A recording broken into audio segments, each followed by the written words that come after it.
Medicine. I'm Denny Spinks. I'm here with Cary and Steven from Dark Remedy. How are you guys doing? What's going on, Denny? So where are you guys located at currently? So I'm in Tampa, and Steven's in Virginia, and Paul and Mexis are in Houston. We're all over. So are you guys based in Florida, or are you guys based in Virginia? We're based We were based in Virginia, and then Cary moved to Tampa, and we've been doing this kind of long distance online kind of thing, and it just kind of happened to take off when it did with all of us in different states. So we're just trying to make it work as best we can. And how's that working? It's good. I mean, technology, the way we run this band, you couldn't have done 10, 20 years ago, but technology allows us to all record in our own studios tied into the main studio.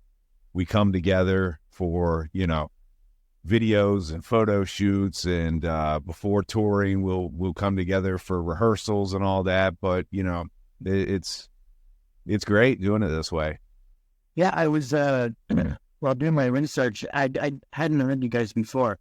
And so I thought I would, check out the music, see what I was listening to. And it sounds like just a down, straight up hard rock band.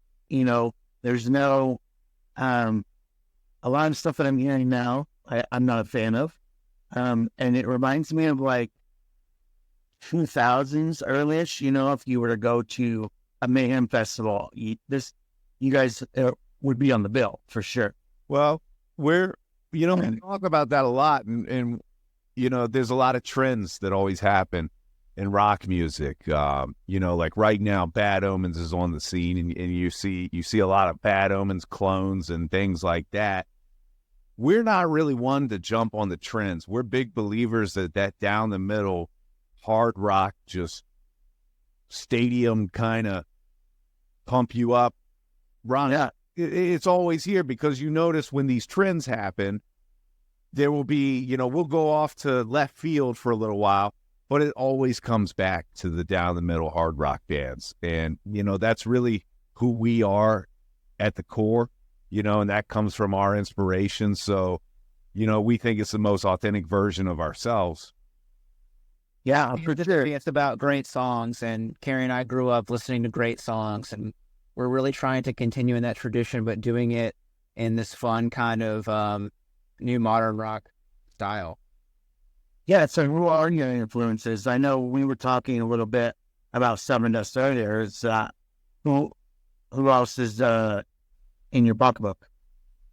I mean, for me, it's everything from Kiss and Sabbath and Metallica and Megadeth up to, all the new metal guys, pretty much everything. But I've always been attracted to that big wide sound and that kind of iconic sound. To me, the marker of a good song is a song that came out 20, 30 years ago. You can listen to it today, and it's still the message, the production, the impact of everything. It's still relevant, and that's what we always strive for. 100%. Yeah, I get that feeling too when I was listening to, I was listening to Guilty as Charged earlier, and that does have a big feel to it, And so how do you guys come up with the sound that you guys are going for?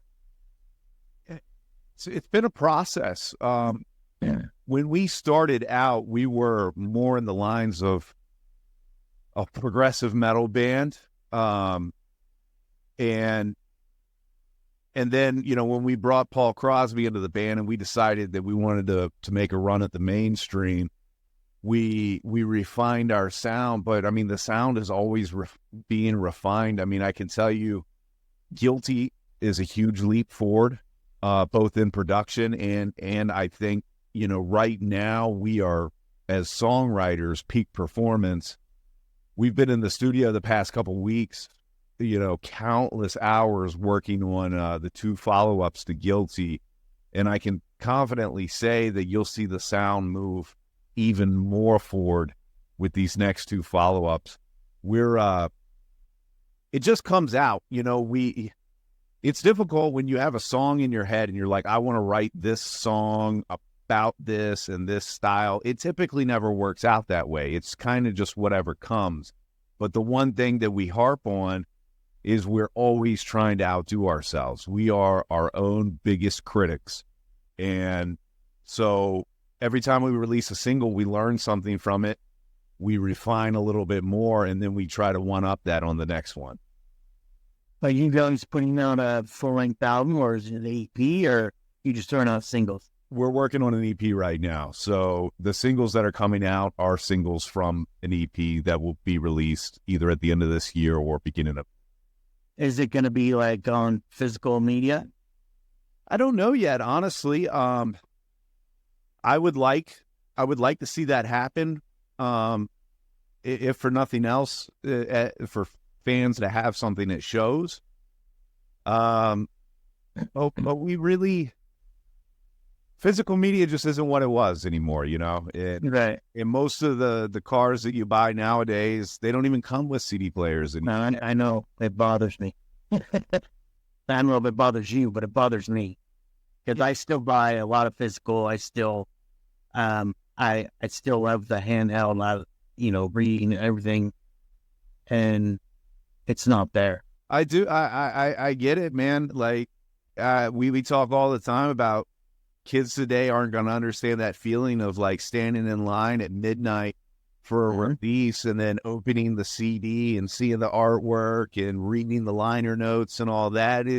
It's gone, you know? Yeah. I mean, even sitting in line to buy a ticket for a show, right? That's gone as well. So, so you remember that. What's the biggest difference like between you going to a show and you playing on a show that you noticed? Well,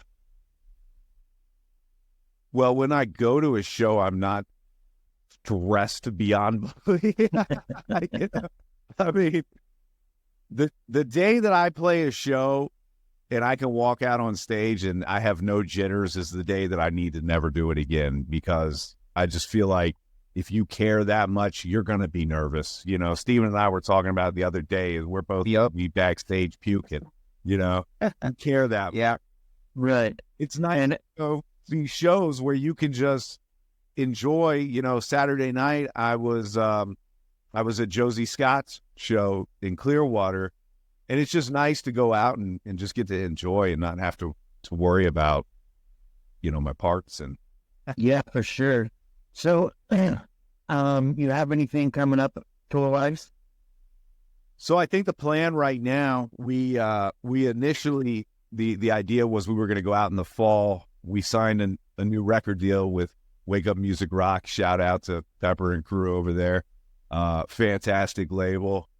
They wanted an EP from us, so we kind of shifted priorities. We went back into the studio. We're working on this EP. We're going to spend the rest of the summer tooling that out, and then, hopefully we will be touring in support of this EP. So do you have anything else out prior? Yeah. Prior EPs? EPs, no. We've always just done the single thing, That was just a single? Very much a single-driven market right now, and we were chasing radio day one. So last year we had 4 songs in the top 40 on radio. And this year we're hitting it pretty hard as well, too. It's just, the landscape has changed. Albums cost so much money to make that, if you're doing it at a high level, you can spend as much as $10,000 a song. So you're looking at, $100,000 to do an album that you're just not going to make that money back.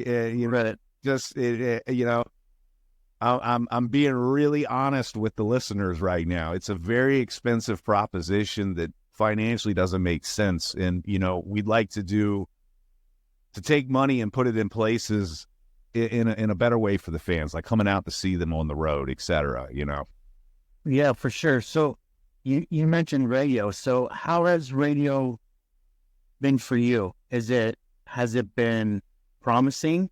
Like you said, you've been on the radio, obviously, if you've been in the top 40. Because few bands that I talked to said, that it's a struggle. for sure. I mean, everything is a struggle nowadays for a rock band. We're not pop stars, we're not rap stars. It's a little harder for us. Rock is not at the level of mainstream it used to be, but we've been fortunate with radio. Our debut single, Blood Money, went number 15 on the SMR charts, and I think we had 2 others were in the top 20, and then one was like number 32 or something like that. Guilty is only been out 2 weeks. We've been holding down media base, top streamed by program directors. I think we're number 3 right now. For like 2 weeks, we were number 1, and we've got some real promising things in terms of radio coming for Guilty. So Is this including satellite, like XM? Fingers crossed. I can't really say anything about that right now, but that's the goal. Right on.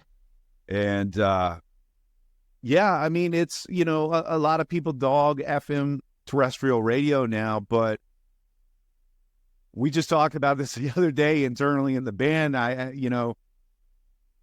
know more people that listen to FM radio still than I know listen to, Spotify in their car or satellite or something like that. And then if you think about all the people on the job sites across the country, most of them are listening to the rock radio stations.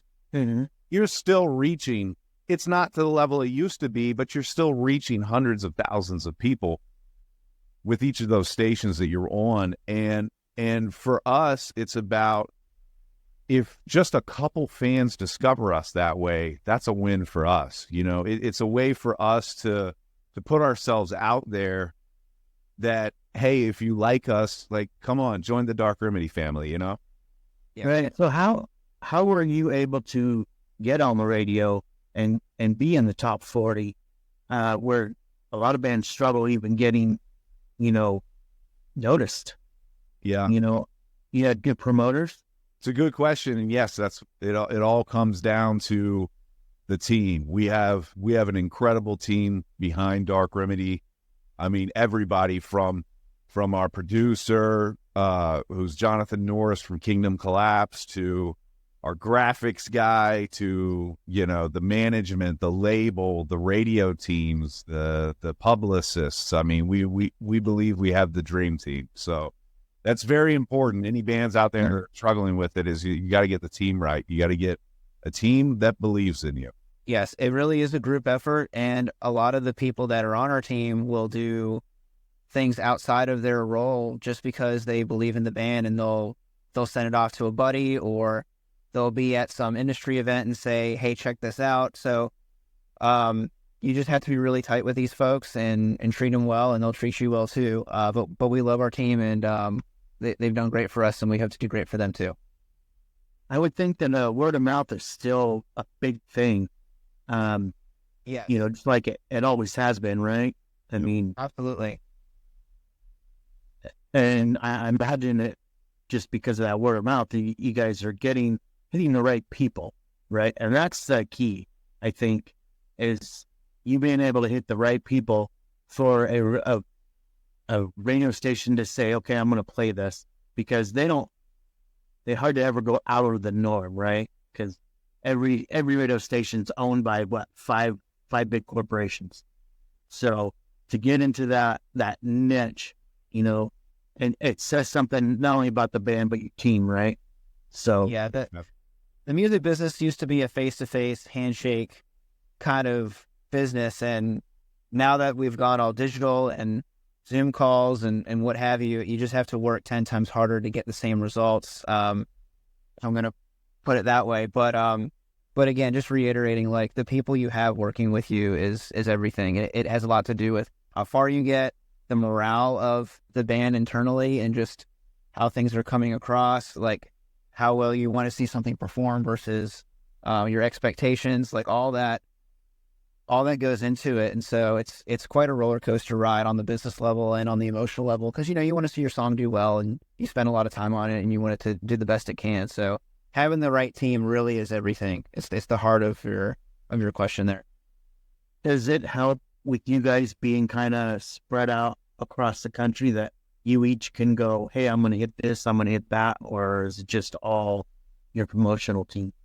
I think in a way, because we meet different connections all over the country that way.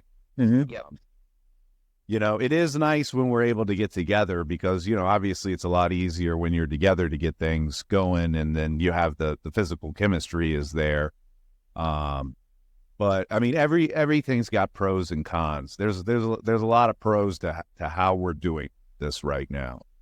And touching on, before we get too far away from it, with the team, you know, none of this is possible without the team, but the fans. I mean, the fans are really the X factor here. I can't tell you how many opportunities we've got because a fan who maybe just discovered us has taken our song to somebody else and said, hey, check these guys out. These guys are awesome. And then that turns into this whole thing. We're big on fans. Like we have the greatest fans in the world. And a lot of our fans have been around since the beginning back in 2020 when we first started, and they're still here today. And they get to grow with us too. It's a cool thing because, you know, they're in it for the long haul, and we are too. So we kind of go through life together, you know? Yeah. I mean, story about that. A funny story about that real quick, just to kind of give you an idea of what we mean. Like, we had a fan pay on, like, someone on Patreon. They had a YouTube channel, a huge YouTube channel that reacts to music videos live. And they requested one of our songs back when our YouTube channel only had 200 subscribers. And now we have over 2,000 subscribers, and our music videos are... No, we have 8,200 subscribers. Oh, wow. It's gone up a lot since then, too. But back when we only had 200 subscribers, you know, this person paid to have us like request to this YouTuber, and now we have, you know, a lot more subscribers, getting almost 100,000 views on our videos, sometimes even way more than that. And we owe it all to those couple fans that went out of their way to have us get in front of these people with these big streaming platforms that they're on. So stuff like that goes a long way towards a band being successful. It's all the little wins that stack up. Yeah, and I was going to ask you about that. I mean, I'm looking at, you have over 70,000 views on Dark Remedy, you know, in the 2 weeks that it's been out. Is that right? 2 weeks? Yep. Yeah, guilty as charged. And that's pretty good. And like you said, I was kind of wondering how you guys felt about the whole reaction videos, you know, people doing reactions, you know, sometimes they get copyrighted. The Eagles hate it. But they always get dinged. Whoever does the Eagles always gets in trouble. Yeah. But they don't need it, right? It's to me, it's the same vibe as like hanging out with your friends on a Saturday night, just chilling, and you're just, you know, passing around the aux cord. Hey, listen to this. Hey, listen to this. Oh, check out this band I found out this week. Like, it's got that same energy to it, and I'm all about it.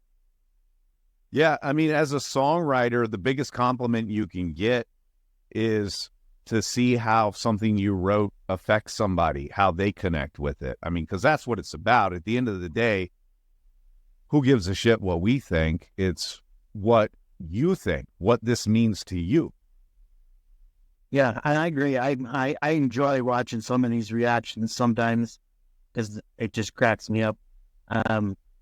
When people, they don't normally listen to the hard rock or heavy metal or whatnot, and then they listen to it and they're just kind of blown away, right? Because their preconceived notions are totally thrown out the window.